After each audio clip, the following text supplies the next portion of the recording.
प्रणाम दोस्तों। आत्मज्ञान हिंदी में आपका स्वागत है। जब धर्म और अधर्म आमने सामने खड़े हों, जब अपनों के खिलाफ तलवार उठाना पड़े और जब दिल और कर्तव्य के बीच युद्ध छिड़ जाए, तब क्या कोई योद्धा भी डगमगा सकता है? यही प्रश्न खड़ा होता है कुरुक्षेत्र के युद्ध में, जब महाबली अर्जुन, जिसने कभी हार नहीं मानी, अपने ही रिश्तेदारों को सामने देखकर शोक, दुविधा और आंतरिक युद्ध में उलझ जाता है। श्रीमद् भगवद गीता का पहला अध्याय अर्जुन विषाद योग हमें उस पल में ले जाता है जब अर्जुन का वीर हृदय भय और करुणा से भर उठता है। यह अध्याय न केवल एक युद्ध की शुरुआत है, बल्कि मानव मन के संघर्ष, कर्तव्य और करुणा के द्वंद्व और धर्म के गहरे प्रश्नों का उद्घाटन भी है। इस अध्याय में हम देखते हैं कि कैसे एक महान योद्धा जब अपनों को मरता हुआ देखने की कल्पना करता है तो उसका मन टूट जाता है और वह युद्ध करने से इनकार कर देता है। लेकिन यहीं से शुरू होती है गीता की असली शिक्षा, जो जीवन भर का प्रकाश बन सकती है। धृतराष्ट्र का प्रश्न श्रीमद् भगवद गीता का आरंभ बहुत ही विशेष और विचारशील संवाद से होता है। अंधे राजा धृतराष्ट्र, जो हस्तिनापुर के सिंहासन पर विराजमान हैं, युद्ध भूमि में जाने में असमर्थ हैं। उन्हें इस बात की चिंता है कि उनके 100 पुत्र, जिनमें सबसे बड़ा दुर्योधन है, पांडवों के साथ युद्ध में क्या कर रहे होंगे। इसीलिए वे अपने मंत्री और सारथी संजय से प्रश्न करते हैं, हे संजय, जब मेरे और पांडु के पुत्र धर्मभूमि कुरुक्षेत्र में युद्ध की भावना से एकत्र हुए तो उन्होंने क्या किया? यह सवाल केवल एक सूचना जानने के लिए नहीं है, बल्कि इसके पीछे एक गहरी मानसिक स्थिति छिपी है। धृतराष्ट्र को मालूम है कि कुरुक्षेत्र केवल एक युद्ध भूमि नहीं है, बल्कि वह एक धार्मिक और आध्यात्मिक स्थल भी है, जहां युद्ध से पहले आत्मा और कर्तव्य के बीच का संघर्ष होता है। वह यह भी जानता है कि पांडव धर्म के मार्ग पर हैं और उनके साथ स्वयं भगवान श्री कृष्ण हैं। फिर भी वह चाहता है कि उसका पुत्र दुर्योधन विजयी हो। इसलिए वह अनजाने में भी यह मानता है कि शायद धर्मभूमि के प्रभाव से पांडव युद्ध करने से पीछे हट जाए। यहां एक और गहरी बात छुपी हुई है। धृतराष्ट्र मेरे पुत्र और पांडु के पुत्र कहकर दोनों पक्षों के बीच भेदभाव करता है। वह पांडवों को भी अपने पुत्र की तरह नहीं मानता, जबकि वे भी उसी कुल के हैं। यह उसके मन के पक्षपात और अज्ञान को दर्शाता है। यह संवाद सिर्फ एक राजकीय प्रश्न नहीं है, बल्कि एक पिता की चिंता, मोह और स्वार्थ की झलक देता है। संजय, जिसे व्यास मुनि ने दिव्य दृष्टि प्रदान की है, वह उस समय के प्रत्येक क्षण, भाव और संवाद को देख और सुन सकता है, चाहे वह कितनी ही दूर क्यों न हो। वह पूरी युद्ध भूमि को जैसे किसी चलचित्र की तरह देख रहा है और उसका वर्णन राजा को कर रहा है। इसी संजय की आंखों से हम श्रीमद् भगवद गीता की कथा को देखते हैं। संजय का दृश्य वर्णन धृतराष्ट्र के प्रश्न का उत्तर देने के लिए संजय, जो उनके मंत्री और सारथी हैं, दिव्य दृष्टि के माध्यम से युद्ध भूमि का संपूर्ण दृश्य देख रहे होते हैं। यह दिव्य दृष्टि उन्हें महर्षि वेद व्यास द्वारा दी गई होती है, ताकि वे कुरुक्षेत्र में हो रही हर गतिविधि को ठीक वैसा ही देखकर बिना वहां मौजूद हुए राजा को सुना सके। संजय अपने दिव्य नेत्रों से युद्ध भूमि की स्थिति का बहुत ही सजीव और सटीक चित्रण करते हैं। वे बताते हैं कि कैसे दोनों सेनाएं, कौरव और पांडव, अपने अपने पक्षों में विशाल रथों, हाथियों, घोड़ों और पैदल सेनाओं के साथ युद्ध के लिए तैयार खड़ी है। संजय सबसे पहले कौरवों के शिविर की ओर ध्यान केंद्रित करते हैं। वे बताते हैं कि वहां के प्रधान योद्धा दुर्योधन गुरु द्रोणाचार्य के पास जाकर अपनी सेना की शक्ति और व्यवस्था का वर्णन करता है। वह अपने पक्ष के महान योद्धाओं जैसे भीष्म पितामह, कर्ण, कृपाचार्य, अश्वत्थामा और अन्य महारथियों का उल्लेख करता है, ताकि गुरु द्रोण को यह विश्वास दिला सके कि उनकी सेना शक्तिशाली और योग्य है। साथ ही वह पांडवों की सेना का भी वर्णन करता है और विशेष रूप से भीम और अर्जुन से सावधान रहने की बात करता है, क्योंकि वे सबसे बलशाली योद्धा हैं। संजय युद्ध भूमि की गहमा गहमी, शंखों और नगाड़ों की आवाज, योद्धाओं की तैयारी और रथों की गूंज को इतने स्पष्ट रूप से वर्णित करते हैं कि ऐसा लगता है जैसे धृतराष्ट्र स्वयं वहां खड़े होकर सब देख रहे हों। वह बताते हैं कि कैसे सभी योद्धा उत्साह और जोश से भरे हैं और युद्ध शुरू होने ही वाला है। संजय का यह वर्णन सिर्फ दृश्य नहीं है, यह युद्ध के पहले की मानसिक स्थिति, तैयारियों और रणनीतियों की झलक भी देता है। दुर्योधन की चिंता। जब संजय युद्ध भूमि का वर्णन कर रहे होते हैं तो वह बताते हैं कि युद्ध से ठीक पहले कौरवों के पक्ष का राजकुमार दुर्योधन अपने गुरु द्रोणाचार्य के पास जाकर चिंता भरे स्वर में बातें करता है। दुर्योधन की बातचीत में एक तरह का घमंड और डर दोनों झलकते हैं।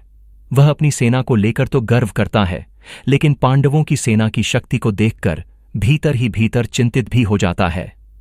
वह द्रोणाचार्य को विशेष रूप से इस बात की याद दिलाता है कि पांडवों की सेना में कौन कौन से वीर योद्धा हैं, जैसे कि धृष्टद्युम्न जो स्वयं द्रोणाचार्य को मारने के लिए उत्पन्न हुआ था, भीम, अर्जुन, शिखंडी, सात्यकी, घटोत्कच और अन्य अनेक महारथी। दुर्योधन यह भी बताता है कि पांडवों की सेना का नेतृत्व धृष्टद्युम्न कर रहा है, जिसे द्रोणाचार्य ही युद्ध विद्या सिखा चुके हैं। यह बात उसे भीतर से बेचैन कर देती है, क्योंकि उसे लगता है कि कहीं पांडवों की सेना उसके लिए भारी न पड़ जाए। इसी कारण वह अपने गुरु को यह संकेत देता है कि अब कोई चूक या ढिलाई न हो, सबको पूरी तरह तैयार रहना होगा। वह अपने पक्ष के भीष्म, कर्ण, कृपाचार्य, अश्वत्थामा, विकर्ण और भूरिश्रवा जैसे महारथियों की गिनती करता है, ताकि अपनी सेना को मानसिक रूप से मजबूत दिखा सके। परंतु उसकी बातों से यह साफ झलकता है कि वह केवल शक्ति का बखान नहीं कर रहा, बल्कि भीतर से आशंकित भी है। उसे इस बात का डर है कि कहीं पांडवों की सत्य, धर्म और श्रीकृष्ण के साथ की ताकत उसके अभिमान को चूर न कर दे। दुर्योधन की यह चिंता और सतर्कता दर्शाती है कि भले ही वह बाहरी रूप से आत्मविश्वासी दिखता हो, लेकिन भीतर ही भीतर पांडवों की एकता और शक्ति से भयभीत है। कौरव पक्ष के योद्धा कौरवों की ओर से युद्धभूमि में ऐसे ऐसे महान योद्धा उपस्थित हैं जो युद्ध कौशल, शौर्य और अनुभव में अतुलनीय माने जाते हैं। सबसे पहले हैं भीष्म पितामह, जो पूरे कुरुवंश के सबसे बुजुर्ग और सम्माननीय योद्धा हैं। वे अपनी प्रतिज्ञा, तपस्या और युद्ध कौशल के लिए प्रसिद्ध हैं। उन्होंने जीवन भर ब्रह्मचर्य का पालन किया और असंख्य युद्धों में भाग लिया। भीष्म पितामह का युद्ध में उतरना स्वयं एक बड़ी शक्ति के समान था। उनके साथ हैं द्रोणाचार्य, जो पांडवों और कौरवों दोनों के गुरु रह चुके हैं। वे वेद, शस्त्र और नीति के महान ज्ञाता हैं। द्रोणाचार्य की उपस्थिति कौरवों के लिए एक बड़ा मानसिक बल है, लेकिन यह भी विडंबना है कि वे उसी धृष्टद्युम्न से युद्ध करेंगे जिसे मारने के लिए नियति ने उन्हें बनाया है। इसके बाद हैं कृपाचार्य, जो युद्ध नीति और अस्त्र शस्त्र के प्रकांड विद्वान हैं और राजा धृतराष्ट्र के शाही गुरुओं में से एक हैं। कौरव पक्ष में कर्ण का नाम भी बहुत महत्वपूर्ण है। कर्ण एक अद्भुत धनुर्धर और दानवीर योद्धा हैं। वे सूर्यपुत्र हैं और अर्जुन के सबसे बड़े प्रतिद्वंद्वी माने जाते हैं। हालांकि वह युद्ध की शुरुआत में भीष्म के कारण कुछ समय के लिए सेना से अलग रहते हैं, फिर भी उनका नाम और उपस्थिति ही पांडवों के लिए चिंता का कारण है। इसके अलावा अश्वत्थामा हैं, जो द्रोणाचार्य के पुत्र हैं और महान योद्धा माने जाते हैं। उनके अंदर क्रोध और प्रतिशोध की भावना प्रबल है, जो युद्ध में उन्हें और भी अधिक भयानक बना देती है। विकर्ण, जो दुर्योधन का भाई है, और भूरिश्रवा, एक और शक्तिशाली योद्धा, भी इस सेना को मजबूत बनाते हैं। इन सभी योद्धाओं की उपस्थिति से कौरवों की सेना अत्यंत शक्तिशाली, अनुभवी और संगठित दिखाई देती है। परंतु यह शक्ति तब अधूरी रह जाती है जब उसे धर्म और सत्य का साथ नहीं होता। यही श्रीमद् भगवद गीता का मूल संदेश भी है। पांडव पक्ष के योद्धा कौरवों की विशाल और शक्तिशाली सेना के सामने पांडव पक्ष भी पूरी तरह से संगठित और तैयार खड़ा है। पांडवों की ओर से सबसे प्रमुख योद्धा हैं अर्जुन, जो श्री कृष्ण के सारथी हैं और धनुष विद्या में निपुण हैं। अर्जुन न केवल एक महान योद्धा हैं, बल्कि वे संयम, बुद्धि और धर्म के प्रतीक भी माने जाते हैं। उनके साथ हैं भीम, जो अपनी शारीरिक शक्ति और गदा युद्ध में निपुणता के लिए प्रसिद्ध हैं। भीम की उपस्थिति ही शत्रु पक्ष में भय उत्पन्न कर देती है, क्योंकि वे अकेले ही 100 कौरवों को पराजित करने का सामर्थ्य रखते हैं। इसके बाद हैं युधिष्ठिर, जो पांडवों के ज्येष्ठ भाई हैं और अपने धर्म, सत्य और न्यायप्रियता के लिए प्रसिद्ध हैं। युधिष्ठिर न केवल एक योद्धा हैं, बल्कि एक शांत चित्त और विचारशील नेता भी हैं, जिन पर पूरी सेना को भरोसा है। उनके साथ हैं जुड़वां भाई नकुल और सहदेव, जो सौंदर्य, तलवारबाजी और रणनीति में दक्ष हैं। नकुल अपने घुड़सवारी और तलवार कौशल के लिए प्रसिद्ध हैं, वहीं सहदेव युद्ध नीति और खगोल विद्या में पारंगत हैं। पांडवों की सेना में केवल 5 भाई ही नहीं हैं, बल्कि उनके साथ ऐसे अनेक महान योद्धा भी हैं जो अपने अपने क्षेत्र में महारथी हैं। इनमें धृष्टद्युम्न प्रमुख हैं, जो द्रुपद नरेश के पुत्र हैं और इस युद्ध में पांडवों की सेना के सेनापति हैं। धृष्टद्युम्न को विशेष रूप से द्रोणाचार्य का वध करने के लिए उत्पन्न किया गया था। उनके अलावा शिखंडी, सात्यकी, घटोत्कच, भीम का पुत्र, अभिमन्यु, अर्जुन का पुत्र और किरात देश के योद्धा भी युद्ध में भाग ले रहे हैं। पांडवों की सेना भले ही संख्या में कौरवों की तुलना में थोड़ी छोटी हो, लेकिन उसमें धर्म, एकता, साहस और श्रीकृष्ण जैसे दिव्य मार्गदर्शक की शक्ति है। यही विशेषताएं उन्हें न केवल युद्ध में टिकाए रखती हैं, बल्कि आगे चलकर उन्हें विजय दिलाने का कारण भी बनती हैं। इन सभी योद्धाओं की उपस्थिति यह दर्शाती है कि पांडवों का पक्ष केवल बाहरी शक्ति से नहीं, बल्कि आत्मिक बल और सत्य के समर्थन से सुसज्जित है। युद्ध का आरंभिक शंखनाद जब दोनों सेनाएं युद्ध के लिए पूरी तरह से तैयार हो जाती हैं, तब कुरुक्षेत्र की भूमि पर एक गंभीर और उत्साहपूर्ण क्षण आता है। यह है युद्ध का आरंभिक शंखनाद। यह शंखनाद केवल युद्ध की शुरुआत का संकेत नहीं है, बल्कि यह एक आध्यात्मिक और मानसिक घोषणा भी है कि अब न्याय और अन्याय के बीच निर्णायक संघर्ष होने जा रहा है। संजय बताता है कि दोनों पक्षों के योद्धा हाथियों, घोड़ों, रथों और पैदल सेनाओं सहित अपने अपने शंख, नगाड़े, ढोल और भेड़ियां बजाकर युद्ध की उद्घोषणा करते हैं। सबसे पहले कौरवों की ओर से भीष्म पितामह बहुत ही जोरदार और शक्तिशाली शंखनाद करते हैं, जिससे पूरी सेना में उत्साह और जोश भर जाता है। उनके शंख की ध्वनि इतनी तीव्र और प्रभावशाली होती है कि पूरा कुरुक्षेत्र गूंज उठता है। यह शंखनाद जैसे एक आह्वान होता है, एक संकेत कि धर्म और अधर्म का युद्ध अब आरंभ होने वाला है। इसके उत्तर में पांडवों की ओर से श्रीकृष्ण और अर्जुन अपने अपने दिव्य शंख बजाते हैं। श्रीकृष्ण का शंख का नाम पांचजन्य है और अर्जुन का शंख है देवदत्त। इनके अलावा भीम पौंड्र, युधिष्ठिर अनंत विजय, नकुल सुघोष और सहदेव मणिपुष्पक नामक शंख बजाते हैं। इन शंखों की ध्वनि इतनी तीव्र और दिव्य होती है कि दिशाएं कांप उठती हैं और युद्ध भूमि का वातावरण एक अलौकिक ऊर्जा से भर जाता है। इस शंखनाद का गहरा मनोवैज्ञानिक प्रभाव पड़ता है। यह न केवल दुश्मन को चेतावनी देता है, बल्कि अपने पक्ष की सेना में आत्मविश्वास और उत्साह भी भरता है। यह क्षण केवल शारीरिक तैयारी का नहीं, बल्कि आंतरिक भावनाओं और मानसिकता के टकराव का भी प्रतीक है।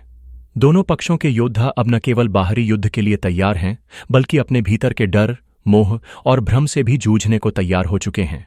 श्रीकृष्ण और अर्जुन का प्रवेश शंखनाद के बाद जब युद्ध की शुरुआत का वातावरण बन चुका होता है, तब पांडवों की ओर से अर्जुन एक विशेष और गहरे भाव से अपने रथ के सारथी श्रीकृष्ण से एक विनम्र किंतु महत्वपूर्ण आग्रह करते हैं। अर्जुन कहते हैं, हे मधुसूदन, कृपया मेरे रथ को दोनों सेनाओं के बीच ले चलिए, ताकि मैं यह देख सकूं कि मुझे किन किन योद्धाओं से युद्ध करना है। यह अर्जुन का केवल एक युद्ध रणनीति से जुड़ा अनुरोध नहीं था, बल्कि यह एक ऐसा क्षण था जो आगे चलकर श्रीमद् भगवद गीता के जन्म का कारण बना। श्रीकृष्ण, जो केवल एक सारथी नहीं बल्कि साक्षात भगवान हैं, अर्जुन की आज्ञा मानकर उनका रथ दोनों सेनाओं के बीच ले आते हैं। वहां से अर्जुन को दोनों पक्षों की सेनाएं दिखाई देती हैं। एक ओर कौरवों की विशाल सेना, जिसमें उनके अपने गुरु, पितामह, भाई और अन्य संबंधी खड़े हैं, और दूसरी ओर उनकी अपनी पांडव सेना। श्रीकृष्ण जानबूझकर अर्जुन को उन योद्धाओं के सामने ले जाकर रथ रोकते हैं जो अर्जुन के अपने ही रक्त संबंधी हैं, जैसे भीष्म पितामह और गुरु द्रोणाचार्य। यह दृश्य देख अर्जुन के मन में एक गहरा भावनात्मक संघर्ष शुरू हो जाता है। यह दृश्य केवल एक युद्ध की तैयारी नहीं, बल्कि एक मानव हृदय के द्वंद्व का आरंभ है, जहां एक ओर धर्म का कर्तव्य है और दूसरी ओर अपने प्रियजनों से युद्ध करने का दुख। अर्जुन युद्ध भूमि में खड़े होकर अपने आप को द्वंद्व में फंसा हुआ महसूस करते हैं, और यहीं से श्रीकृष्ण उन्हें ज्ञान देने के लिए तैयार होते हैं। यह प्रवेश और संवाद आने वाले अध्यायों की नींव रखता है, जहां अर्जुन के मन की उलझनों को श्रीकृष्ण आध्यात्मिक दृष्टिकोण से सुलझाते हैं, और संपूर्ण भगवद गीता का उपदेश यहीं से आरंभ होता है। अर्जुन का अवलोकन जब श्रीकृष्ण अर्जुन का रथ दोनों सेनाओं के बीच ले आते हैं, तो अर्जुन सामने खड़ी अपनी ही कुल परिवार की सेना को देखता है और उसका मन गहरे आंतरिक संघर्ष में फंस जाता है। अर्जुन ने पहले कभी ऐसा दृश्य नहीं देखा था, जहां उसकी अपनी सेना में उसके परिवार के सदस्य, रिश्तेदार और गुरु युद्ध के लिए खड़े हों। वह देखता है कि एक ओर उसके दादा भीष्म, दूसरी ओर उसके ताऊ द्रोण और अन्य करीबी रिश्तेदार जैसे कर्ण, ससुर शकुनि, भाई दुशासन और कई अन्य कौरवों के योद्धा खड़े हैं। साथ ही उसे अपने अपने गुरु द्रोणाचार्य और भीष्म पितामह का दर्शन होता है, जो उसके लिए आदर्श और सम्मान के प्रतीक रहे हैं। अर्जुन का मन यह दृश्य देखकर गहरे संघर्ष और विकलता से भर जाता है। उसकी आंतरिक स्थिति बहुत कठिन हो जाती है, क्योंकि वह देखता है कि जिन लोगों के साथ वह बचपन में खेला, जिनसे उसने जीवन की सबसे बड़ी शिक्षा ली, अब उन्हीं के साथ उसे युद्ध करना होगा। वह सोचता है, क्यों मैं अपने ही परिवार के लोगों से युद्ध करूं? क्या यह उचित है? उसके मन में यह विचार उठता है कि क्या वह अपने ही परिवार के खिलाफ लड़ने के लिए तैयार है, जो कि उसे जीवन भर प्यार और मार्गदर्शन देते आए हैं। अर्जुन की चिंता केवल आत्मिक ही नहीं, बल्कि सामाजिक भी है। उसे यह डर सताता है कि यदि वह इन पारिवारिक सदस्यों से युद्ध करेगा तो यह कुल और परिवार की इज्जत पर बहुत बड़ा आघात पहुंचेगा। उसे लगता है कि यदि इस युद्ध में उसके करीबी रिश्तेदार मारे गए तो समाज में उसका स्थान और सम्मान खो जाएगा। इसके साथ ही वह यह भी महसूस करता है कि युद्ध के परिणाम स्वरूप कुल की परंपराएं और संस्कार नष्ट हो जाएंगे, जो समाज के लिए हानिकारक होगा। अर्जुन का यह अवलोकन और इसके बाद के भावनात्मक विचार युद्ध के आरंभ से पहले के मानसिक द्वंद्व को दिखाते हैं, जो आगे चलकर श्री कृष्ण के उपदेश की आवश्यकता की ओर संकेत करते हैं। अर्जुन की यह उलझन दर्शाती है कि कभी कभी सबसे कठिन युद्ध अपने ही भीतर से लड़ा जाता है, और यह कि जीवन में बड़े निर्णय और युद्ध केवल शारीरिक नहीं बल्कि मानसिक और आत्मिक संघर्ष भी होते हैं। भावनात्मक संकट अर्जुन अपने सगे संबंधियों को युद्ध के लिए तैयार देखता है और उसके मन में गहरी भावनात्मक उलझन और संकट उत्पन्न हो जाता है। उसे यह समझ में नहीं आता कि वह अपने ही परिवार, गुरु और रिश्तेदारों से युद्ध कैसे कर सकता है। उसके सामने भीष्म पितामह, द्रोणाचार्य, कर्ण, धृष्टद्युम्न और अन्य सगे संबंधी खड़े हैं, जिनसे युद्ध करना उसके लिए न केवल कठिन बल्कि अनुचित भी लगता है। अर्जुन का दिल भारी हो जाता है, क्योंकि वह यह जानता है कि इन लोगों के साथ उसे युद्ध नहीं करना चाहिए था। यह भावनात्मक संकट अर्जुन को मानसिक रूप से विचलित कर देता है। उसके मन में यह विचार उठते हैं कि क्या इस युद्ध में विजय का कोई अर्थ होगा अगर वह अपने ही परिवार के सदस्यों को मारता है। वह यह भी सोचता है कि अगर वह उन्हें मारेगा तो यह युद्ध धर्म और सत्य के खिलाफ होगा, क्योंकि जिनसे उसे प्यार और सम्मान मिला है उनके खिलाफ खड़ा होना उसे गलत लगता है। अर्जुन का दिल भर आता है और उसे अपने जीवन की पूरी राह ही अंधकारमय दिखाई देती है। उसके लिए यह युद्ध केवल एक शारीरिक संघर्ष नहीं बल्कि आध्यात्मिक, मानसिक और भावनात्मक संघर्ष बन जाता है। वह खुद को इस युद्ध के लिए तैयार नहीं पाता। उसे यह डर सताता है कि युद्ध के परिणाम स्वरूप उसके परिवार और कुल का नाम धूमिल हो जाएगा और समाज में विनाश और अराजकता फैल जाएगी। उसकी यह भावनात्मक स्थिति उसे घेर लेती है और वह इस युद्ध को लड़ने की कोई वजह नहीं पाता। अर्जुन का यह गहरा शोक और दुख और आत्मिक हताशा उसे यह सोचने पर मजबूर कर देती है कि क्या उसे युद्ध में भाग लेना चाहिए या नहीं। यह संकट उसे बिल्कुल निराश कर देता है और वह अपने सभी कर्तव्यों और जिम्मेदारियों को संशयपूर्ण दृष्टि से देखता है। अर्जुन की यह भावनात्मक उलझन किसी व्यक्ति के भीतर का सबसे गहरा संकट है, जो जीवन के कठिन निर्णयों को लेकर हमें झकझोरता है। यह स्थिति दर्शाती है कि कभी कभी हम धर्म, परिवार और समाज के बीच फंसे होते हैं और ऐसे वक्त में सही निर्णय लेना मुश्किल हो जाता है। अर्जुन की यह भावनात्मक स्थिति अगले अध्यायों में श्री कृष्ण द्वारा दिए गए उपदेश का कारण बनती है, जिससे वह अपने कर्तव्य को समझता है। अर्जुन का नैतिक द्वंद्व, अर्जुन की भावनात्मक स्थिति अब नैतिक द्वंद्व में बदल जाती है। वह यह सोचने लगता है कि इतने अपनों को मारकर जो विजय उसे मिलेगी, उसका क्या वास्तविक लाभ होगा। उसके मन में यह प्रश्न उठता है कि क्या राजपाट और सुख की प्राप्ति के लिए क्या यह सही है कि वह अपने परिवार, गुरु और रिश्तेदारों को मार डाले। वह यह महसूस करता है कि विजय का कोई भी मतलब नहीं है अगर उसमें अपने सगे संबंधियों का खून शामिल हो। अर्जुन के मन में यह गहरी नैतिक उलझन पैदा होती है कि क्या धर्म और कर्तव्य का पालन करने के लिए उसे इस युद्ध में शामिल होना चाहिए, जबकि उसे खुद को अपने ही प्रियजनों के खिलाफ खड़ा पाना उसे बहुत गलत और न्याय संगत नहीं लगता। वह सोचता है कि राज्य और सत्ता का क्या उपयोग होगा अगर वह उन लोगों को हराएगा जिनसे वह अपने बचपन से जुड़ा हुआ है। क्या इन संसारिक चीजों के लिए उसे अपने संबंधों और मानवीय रिश्तों का बलिदान देना चाहिए? अर्जुन के मन में यह गहरे सांस्कृतिक और नैतिक विचार चलते हैं कि अगर वह अपने प्रियजनों को युद्ध में हराएगा तो यह केवल उसकी आध्यात्मिक गिरावट का कारण बनेगा। उसे यह भय होता है कि इस युद्ध की विजय, जो बाहरी रूप से सत्ता और संपत्ति ला सकती है, वह आत्मिक दृष्टि से उसे कुछ भी नहीं देगी। वह सोचता है कि राज्य की सुख सुविधाओं के बदले अगर उसने अपने रिश्तेदारों को मारा तो वह स्वयं भी जीवन में शांति और सुख नहीं पा सकेगा। इस प्रकार उसका नैतिक द्वंद्व उसे बहुत परेशान करता है, क्योंकि उसे यह स्पष्ट नहीं हो पाता कि धर्म की राह पर चलते हुए वह सत्य मार्ग पर कैसे चलेगा। इस नैतिक द्वंद्व के कारण अर्जुन के मन में युद्ध के प्रति गहरी हताशा और अवसाद बढ़ जाता है। वह खुद को इस युद्ध के लिए अधूरा और असमर्थ महसूस करता है। उसका यह द्वंद्व केवल एक व्यक्तिगत संघर्ष नहीं है, बल्कि यह आध्यात्मिक और मानसिक स्तर पर उसके आत्मसंस्कार और जीवन के उद्देश्यों पर भी असर डालता है। अर्जुन को अब यह सोचने पर मजबूर होना पड़ता है कि राज्य, सुख और विजय के बजाय क्या मानवीय संबंधों, रिश्तों और रिश्तेदारों की रक्षा अधिक महत्वपूर्ण नहीं है। अर्जुन का यह नैतिक द्वंद्व वास्तव में जीवन के सबसे बड़े और कठिन निर्णयों की ओर संकेत करता है, जब एक व्यक्ति को अपनी नैतिकता और कर्तव्यों के बीच संतुलन बनाना पड़ता है। यह अवस्था उसे धीरे धीरे आध्यात्मिक दृष्टिकोण की ओर ले जाती है, जो बाद में श्री कृष्ण द्वारा दी गई गीता के ज्ञान से स्पष्ट होती है। धर्म का भ्रम अर्जुन का मानसिक और भावनात्मक संकट अब धर्म से जुड़ा हुआ एक गहरे भ्रम में बदल जाता है। वह सोचता है कि अगर वह युद्ध करेगा और अपने परिवार, गुरु और रिश्तेदारों से लड़ेगा तो इसके परिणाम स्वरूप कुल धर्म का विनाश होगा और अधर्म बढ़ेगा। उसे यह समझ में नहीं आता कि यदि यह युद्ध धर्म की खातिर लड़ा जा रहा है तो वह किस तरह से धर्म की रक्षा कर सकता है जब उसे अपने ही प्रियजनों के खिलाफ खड़ा होना पड़ रहा है। अर्जुन के मन में यह सवाल उठता है कि क्या ऐसा युद्ध सत्य और धर्म के सिद्धांतों के अनुरूप हो सकता है, जब युद्ध के परिणाम स्वरूप कुल की परंपराएं और धार्मिक मूल्यों का नाश हो रहा हो। अर्जुन का यह भ्रम और संकट इस तथ्य से उत्पन्न होता है कि वह संपूर्ण धर्म को व्यक्तिगत और पारिवारिक संबंधों से जोड़कर देखता है। उसे यह लगता है कि जब वह अपने ही रिश्तेदारों को मार देगा तो यह न केवल कुल की नाश होगा, बल्कि यह समाज और राष्ट्र के लिए भी विनाशकारी होगा।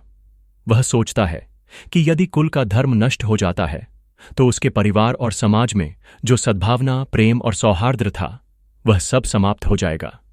इसके साथ ही अर्जुन का यह भी मानना है कि यदि युद्ध के परिणाम स्वरूप कुल की नीतियां और परंपराएं टूट जाएंगी तो इसके सामाजिक प्रभाव भी बहुत गंभीर होंगे। वह देखता है कि यदि परिवार और कुल के लोग मरते हैं तो उनकी आत्माएं शांति नहीं पाएंगी और इस कारण अधर्म का साम्राज्य बढ़ेगा।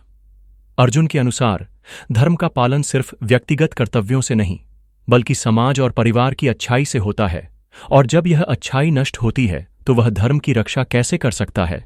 यह स्थिति अर्जुन के भीतर गहरे धार्मिक भ्रम और आध्यात्मिक संकट को जन्म देती है। वह यह सोचता है कि शायद वह अपने कर्तव्यों को निभाने की बजाय यदि युद्ध से बचता है तो वह धर्म की रक्षा कर पाएगा, क्योंकि उसका मानना है कि कुल और परिवार का धर्म कहीं ज्यादा महत्वपूर्ण है। अर्जुन का यह भ्रम कभी कभी हमें भी जीवन में महसूस होता है, जब हमें अपनी नैतिकता और धर्म के बीच कोई कठिन निर्णय लेना होता है और हम यह समझ नहीं पाते कि सही क्या है और गलत क्या। अर्जुन के इस भ्रम को दूर करने के लिए श्री कृष्ण के उपदेश की आवश्यकता होती है, क्योंकि धर्म केवल व्यक्तिगत विचारों से नहीं, बल्कि संपूर्ण ब्रह्मांडीय कर्तव्यों से जुड़ा हुआ है। गुरुओं के प्रति सम्मान अर्जुन का शोक और भ्रम अब उसे एक ऐसे गहरे नैतिक द्वंद्व में डाल देता है जहां उसे अपने गुरुओं के प्रति सम्मान और धर्म के बीच संतुलन बनाना बहुत कठिन हो जाता है। अर्जुन, जो जीवन भर द्रोणाचार्य और भीष्म पितामह जैसे महान गुरुओं से शिक्षा प्राप्त करता रहा है, अब युद्ध भूमि पर उन्हीं के खिलाफ खड़ा होने के विचार से मानसिक रूप से टूट जाता है। अर्जुन के लिए यह विचार बहुत ही कष्टकारी है कि वह अपने गुरुओं के खिलाफ बाण चलाए। वह सोचता है कि यदि वह द्रोणाचार्य, जो उसके गुरु हैं, या फिर भीष्म पितामह, जो उसके पितामह और आदर्श व्यक्तित्व हैं, के खिलाफ युद्ध करेगा तो यह उसके लिए एक बड़ा धार्मिक अपराध होगा। अर्जुन का यह विश्वास है कि वह इन महान व्यक्तियों के खिलाफ खड़ा होना उनकी दी हुई शिक्षाओं और संस्कारों के खिलाफ जाएगा, और यह उसके लिए अत्यंत गलत होगा। यह स्थिति अर्जुन को मानसिक और आत्मिक दृष्टिकोण से बहुत विचलित करती है। उसे यह डर लगता है कि यदि वह अपने गुरु या आदर्श व्यक्तियों को मारता है तो उसकी आध्यात्मिक प्रगति रुक जाएगी और वह अपने जीवन के सबसे बड़े कर्तव्य में असफल हो जाएगा। अर्जुन का मन यह सोचने लगता है कि युद्ध की विजय से कहीं अधिक महत्वपूर्ण है गुरुओं के प्रति सम्मान और उनके आदर्शों का पालन। उसे यह समझ में आता है कि शारीरिक विजय से कहीं ज्यादा आध्यात्मिक और नैतिक सम्मान की रक्षा करना जरूरी है, अर्जुन का यह द्वंद्व केवल एक व्यक्तिगत संकट नहीं, बल्कि यह सभी मानव जीवन में अनुभव किया जाने वाला मूल्य और सम्मान का संघर्ष है। जब कोई व्यक्ति अपने गुरु या आध्यात्मिक मार्गदर्शक के खिलाफ जाने की सोचता है, तो वह अपनी पूरी संस्कार और नैतिकता पर सवाल खड़ा करता है। अर्जुन के इस संदर्भ में यह भावना और विचार बहुत महत्वपूर्ण है, क्योंकि यह उस सच्चे सम्मान और कर्तव्य की भावना को दर्शाता है जो हमें अपने गुरु, पिता और जीवन के मार्गदर्शकों के प्रति रखना चाहिए।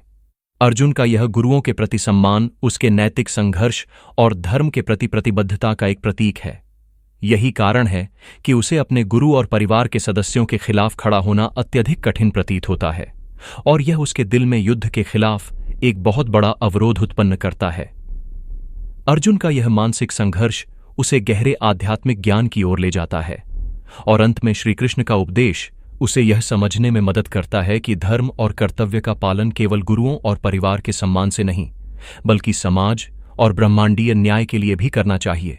कायरता का भाव अर्जुन का मानसिक और भावनात्मक संकट अब एक गहरी कायरता और निराशा के रूप में उभरता है। जब वह युद्ध भूमि पर खड़ा होता है और सामने अपने रिश्तेदारों, गुरुओं और दोस्तों को देखता है, तो उसका मन पूरी तरह से विचलित हो जाता है। उसके अंदर जो नैतिक द्वंद्व था, वह अब एक अत्यधिक शोक और कायरता में बदल जाता है। अर्जुन को लगता है कि युद्ध में बाहरी विजय प्राप्त करना एक क्षणिक और असार चीज है, जबकि उसके अपने प्रियजनों को मारने का विचार उसे पूरी तरह से तोड़ देता है। अर्जुन का यह शोक और कायरता का भाव उसे इस कदर प्रभावित करता है कि वह अपने धनुष और बाण को नीचे गिरा देता है और रणभूमि में खड़ा हो जाता है। वह कहता है कि अब वह युद्ध नहीं करेगा, क्योंकि उसने यह समझ लिया है कि यदि वह अपने ही परिवार, रिश्तेदारों और गुरुओं के खिलाफ लड़ता है, तो उसका आत्मसम्मान, धर्म और सामाजिक स्थिति समाप्त हो जाएगी। अर्जुन यह महसूस करता है कि वह इस युद्ध में भाग लेकर कुल और धर्म की रक्षा नहीं कर सकता, बल्कि कुल का नाश कर देगा। अर्जुन का यह कायरता का भाव और युद्ध से पलायन एक गहरे आध्यात्मिक और मानसिक टूटने को दर्शाता है। वह यह सोचता है कि यदि उसे यह युद्ध जीतने का कोई सही कारण नहीं मिल रहा है, तो वह क्यों अपने आत्मा और मानवता को नष्ट करे। उसकी यह भावना केवल शारीरिक डर या कायरता नहीं है, बल्कि एक गहरी आध्यात्मिक हताशा और सही रास्ते का अभाव भी है। अर्जुन का यह पलायन यह दर्शाता है कि जब जीवन में कठिन निर्णयों का सामना करना होता है, तो कभी कभी हम कायरता और भय का अनुभव करते हैं, क्योंकि हम उन मूल्य और कर्तव्यों के बीच उलझे होते हैं जो हमें सही रास्ता दिखाने के बजाय उलझाते हैं। अर्जुन का यह निर्णय बताता है कि वह समाज, परिवार और धर्म के आदर्शों के बीच संतुलन बनाने की कोशिश कर रहा है, लेकिन जब वह देखता है कि यह युद्ध उन आदर्शों के खिलाफ जा रहा है, तो वह मानसिक रूप से टूट जाता है। यह स्थिति अर्जुन को अगले चरण में श्री कृष्ण से उपदेश प्राप्त करने की ओर ले जाती है, जहां वह अपने धर्म और कर्तव्य के बारे में सच्चाई को समझता है।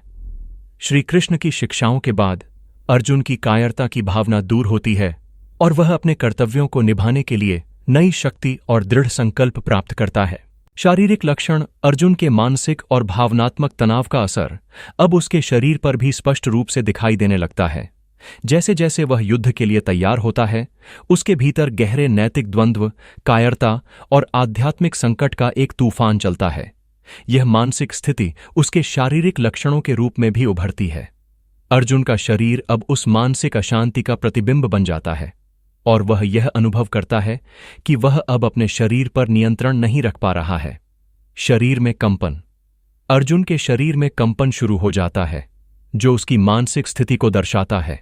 वह यह महसूस करता है कि उसके हाथ और पैर कांप रहे हैं, जैसे उसने अब शारीरिक नियंत्रण खो दिया हो। यह कंपन केवल शारीरिक कमजोरी का प्रतीक नहीं, बल्कि मानसिक अस्थिरता और भय का भी संकेत है।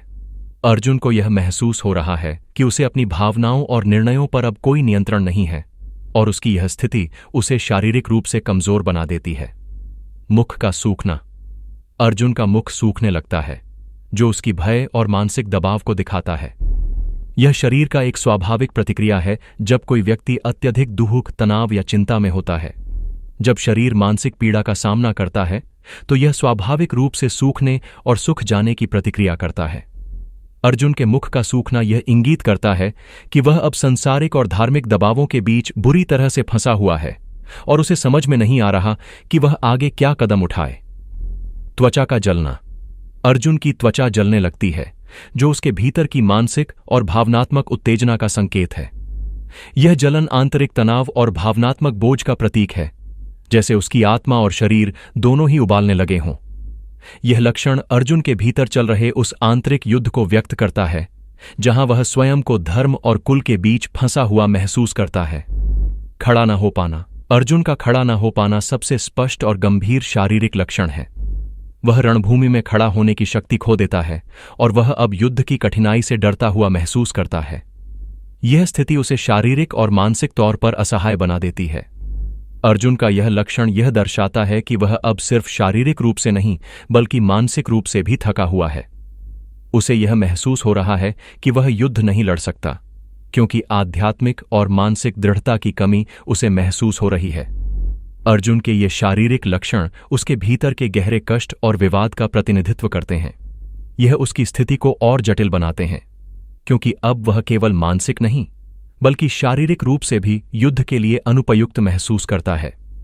इन लक्षणों से स्पष्ट होता है कि दुख और संकट का एक गहरा असर न केवल आत्मा पर बल्कि शरीर पर भी पड़ता है, और अर्जुन को यह अनुभव हो रहा है कि वह इस युद्ध से बाहर निकलने के लिए मानसिक और शारीरिक रूप से पूरी तरह निराश हो चुका है। यह शारीरिक और मानसिक स्थिति अर्जुन को अंततः श्रीकृष्ण के पास ले जाती है, जो उसे शांति और आध्यात्मिक शक्ति प्राप्त करने के उपाय बताते हैं। अध्याय का अंत, अधिकार्य 1 का अंत, अर्जुन की विषाद और शोक की गहरी स्थिति से होता है। संजय ने अपने वृतांत में यह बताया कि अर्जुन ने युद्ध भूमि पर पूरी तरह से मानसिक और भावनात्मक रूप से पलायन कर लिया। वह अपने रिश्तेदारों, गुरुओं और दोस्तों को देखकर पूरी तरह से टूट चुका था। अब अर्जुन की स्थिति इतनी गंभीर हो गई थी कि वह रणभूमि में खड़ा नहीं रह पा रहा था और उसने युद्ध करने से इनकार कर दिया। संजय, जो दिव्य दृष्टि से युद्ध के हालात को देख रहा था, ने अर्जुन की विषाद अवस्था का पूरी तरह से वर्णन किया। उसने देखा कि अर्जुन का धनुष और बाण उसके हाथ से गिर चुका था और वह कायरता और मानसिक अशांति के कारण युद्ध की तैयारियों को त्याग चुका था। अर्जुन के चेहरे पर दुख और शोक के गहरे चिन्ह थे और वह अपनी ही सेनाओं से लड़ने के विचार से बहुत ही विचलित हो चुका था। संजय ने यह भी बताया कि अर्जुन के इस विषाद की वजह से युद्ध की शुरुआत स्थगित हो गई थी। इस स्थिति में संजय ने धृतराष्ट्र से कहा कि अर्जुन ने न केवल युद्ध से मुंह मोड़ा है, बल्कि उसने युद्ध में शामिल होने का पूर्ण रूप से इनकार कर दिया है। अर्जुन का यह विषाद केवल एक व्यक्तिगत संकट नहीं था, बल्कि यह कुल धर्म, रिश्ते और सामाजिक सम्मान से जुड़े गंभीर नैतिक और धार्मिक मुद्दों से उत्पन्न हुआ था। अर्जुन की यह स्थिति दृष्टा संजय के लिए भी बहुत चिंताजनक थी, क्योंकि उसने देखा कि महान योद्धा अर्जुन जैसे व्यक्ति का मानसिक और भावनात्मक संतुलन टूट चुका था। यह अर्जुन की मानसिक स्थिति का शिखर बिंदु था और अब वह अपने कर्तव्यों और धर्म के बारे में किसी स्पष्ट निर्णय पर नहीं पहुंच पा रहा था। संजय ने यह भी कहा कि अर्जुन का यह शोकपूर्ण निर्णय न केवल युद्ध की दिशा को प्रभावित करेगा, बल्कि यह धर्म, राज्य और कुल के लिए एक महत्वपूर्ण मोड़ साबित हो सकता है। अध्याय 1 का अंत इस विषाद के साथ होता है और आगे की कहानी में हमें यह देखना होगा कि श्रीकृष्ण अर्जुन के इस संकट को कैसे हल करते हैं और उसे आध्यात्मिक जागरण और धर्म के सही मार्ग पर चलने के लिए प्रेरित करते हैं। श्रीकृष्ण का उपदेश इस अंधेरे से अर्जुन को बाहर निकालने का सबसे महत्वपूर्ण पल बनने वाला है। यह अध्याय अर्जुन की मानसिक स्थिति और धर्म के प्रति उसके संघर्ष को दर्शाता है और यह दर्शाता है कि नैतिक संकटों से जूझते हुए इंसान की आध्यात्मिक और मानसिक शक्ति का टूटना बहुत स्वाभाविक है, लेकिन ऐसे समय में सही मार्गदर्शन से ही व्यक्ति अपनी नैतिकता और धर्म को पुनः समझ सकता है। इस प्रकार श्रीमद्भगवद्गीता का पहला अध्याय हमें यह सिखाता है कि सबसे बड़ा युद्ध बाहर नहीं, हमारे भीतर होता है, जहां कर्तव्य, रिश्ते, भावनाएं और धर्म आमने सामने होते हैं। अर्जुन का विषाद हर उस इंसान की कहानी है जो कभी न कभी निर्णयों की दुविधा में फंसता है, लेकिन यही आध्यात्मिक यात्रा की शुरुआत भी है, जहां से श्रीकृष्ण का मार्गदर्शन आरंभ होता है। अगर आपको यह अध्याय समझ आया और आप चाहते हैं कि गीता की ये दिव्य शिक्षाएं अधिक से अधिक लोगों तक पहुंचें, तो इस वीडियो को लाइक करें, कमेंट करके अपनी राय बताएं, शेयर करें अपने दोस्तों और परिवार के साथ, और चैनल को सब्सक्राइब करना न भूलें, ताकि आप आने वाले अध्यायों की गहराई को भी सरल भाषा में समझ सकें। गीता का ज्ञान जीवन बदल सकता है। आइए इसे मिलकर हर जीवन तक पहुंचाएं। धन्यवाद।